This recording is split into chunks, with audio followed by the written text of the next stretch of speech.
Hi, welcome back to my channel. I do what I love. Bank Nifty option trading in 19th June expiry 50,100 call. Buying వచ్చేసి 306 rupees.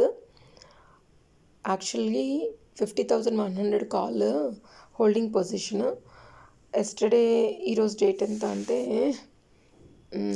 18th June, ఇవాళ 18th June trading ఇది. So 17th రోజు by చేశాను నేను. మార్కెట్లో exit chance దొరకలేదు కాబట్టి market పాజిటివ్లో ఉండటం వల్ల హోల్డ్ చేయడం జరిగింది. సో ఇక్కడ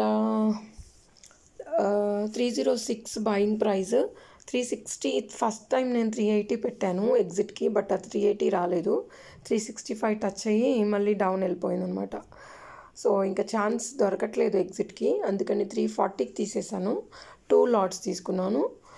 సో 306 బయింగ్, 340 ఎగ్జిట్ అయినప్పటికీ కూడా 1020 రూపీస్ వచ్చింది. And one more trade buying వచ్చేసి same 19th June expiry 50,200 call. Buying వచ్చేసి 270, ఎగ్జిట్ 310, 2 లాట్స్ 1200 రూపీస్ ప్రాఫిట్ వచ్చింది దీంట్లో. And one more entry 50,400 call, 19th June expiry, 145 buying, 155 exit. ఎందుకు 10 పాయింట్స్లో ఎగ్జిట్ చేశానంటే ఇది లాస్ట్ మూమెంట్లో ట్రైన్ అనమాట. మార్కెట్లో మూమెంట్ రాలేదు కాబట్టి ఒకటే లాట్ తీసుకున్నాను, 10 పాయింట్స్లో ఎగ్జిట్ చేశాను, అందుకే ఓన్లీ 150 రూపీస్ వచ్చింది. బట్ ఓవరాల్గా నాకు వచ్చిన ప్రాఫిట్ ఎంత అంటే, మీరు వీడియో లాస్ట్ వరకు వాచ్ చేయండి, మీకు తెలుస్తుంది. అఫ్కోర్స్ స్క్రీన్ మీద చూసారు, బట్ ఈవెన్ దో నేను చెప్తున్నాను. సో మార్కెట్ టూ హైలో ఉంది కాబట్టి మార్నింగ్ నుంచి ఒక్కసారి కూడా డౌన్ఫాల్ రాలేదు. సో ఒక జంప్ ఏమైనా వస్తుందేమోనని నేను మార్నింగ్ కాదు, ఆఫ్టర్నూన్ టైం అలా same 19th June expiry 49,900 put తీసుకున్నాను, 79 రూపీస్ 20 పైసా.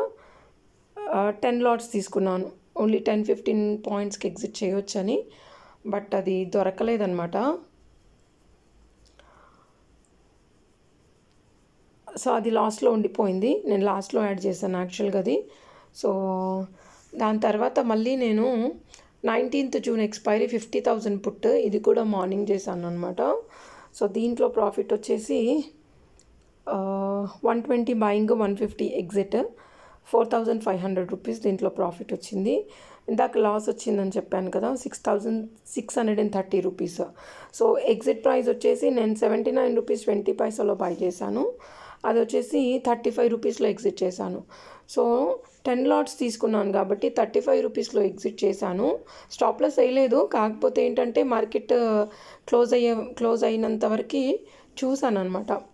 ఏమన్నా జంప్ వస్తే అట్లీస్ట్ తీసుకున్న ప్రైస్ రాకపోయినా, బయింగ్ ప్రైస్ రాకపోయినా సరే 60 రూపీస్ వచ్చినా సరే సేఫ్ సైడ్ బయటపడొచ్చులే అనుకుంటే అసలు అది ఛాన్స్ ఇవ్వలేదన్నమాట.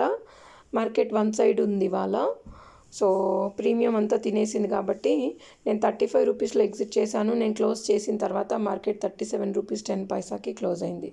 సో లాస్ వచ్చేసి 6,630 అండ్ ప్రాఫిట్ వచ్చేసి 6,870 రూపీస్. సో మైనస్ 6,630, ప్రాఫిట్ వచ్చేసి ఓన్లీ 240 రూపీస్ అనమాట. సో లాస్ అంతా డిడక్ట్ అయిపోయి ప్రాఫిట్ వచ్చేసి 240 రూపీస్ వచ్చింది. సో ఈరోజు వచ్చిన ప్రాఫిట్ కూడా బ్యాలెన్స్ అయిపోయిందనమాట. So no profit no loss. So 240 rupees వచ్చిందంటే సేఫ్ సైడే ఎగ్జిట్ చేసాం కదా, అందుకని మార్కెట్ డైరెక్షన్స్ ఎప్పుడు మనకు తెలిసి ఉండాలి. సో దానివల్ల మనము లాసెస్ కూడా కవర్ చేసుకోవడానికి ఛాన్స్ అనేది కనిపిస్తుంది అనమాట.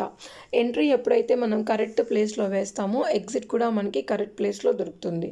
సో ఈవెన్ మనకి మార్కెట్ చేతిలో లేనప్పటికీ కూడా ఇలా 2-3-4 ట్రేడ్స్ కూడా చేసి మనం ప్రాఫిట్స్ అనేవి తీయొచ్చు. ఒకేసారి బల్క్ లాట్స్ వేసే కన్నా తక్కువ అమౌంట్తో కూడా మనము ట్రేడింగ్ అనేది చేసుకోవడానికి వీలు పడుతుంది అనమాట.